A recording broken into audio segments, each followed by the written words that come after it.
Jacob Rees-Mogg shut down an SNP MP's demand for independence by exposing Nicola Sturgeon's tragic record of failures in power. Mr. Rees-Mogg listed off the SNP's failures in power, including on education, policing, the NHS and the economy, in a scathing rebuke.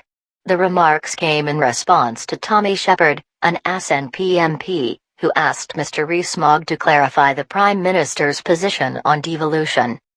Brexit live, don't threaten us. Desperate Barnier lashes out, this is set in stone. Mr. Shepherd said, does the leader agree with the Prime Minister that devolution north of the border has been a disaster and that it was Tony Blair's biggest mistake? Does he understand the insult this is to the Scottish public?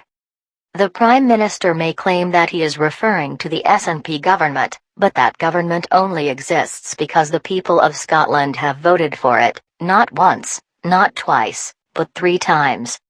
In May the Scottish electorate will vote again. Now that the Prime Minister's contempt for devolution is clear, a great many will realize that the only way to protect the limited powers we have is to grasp the political power and capacity that comes with independence.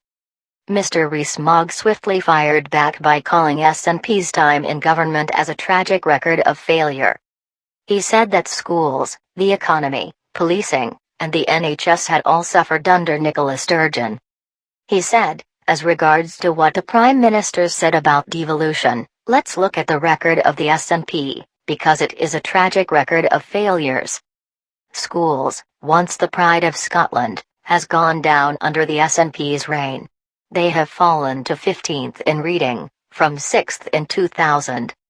For maths they are 31st, 9 places lower than England, and down from 17th in 2006, and 5th in 2000. They have failed in terms of schools. They have failed in terms of the economy. Before the pandemic began, Scotland's economy was forecast to trail the UK for the foreseeable future.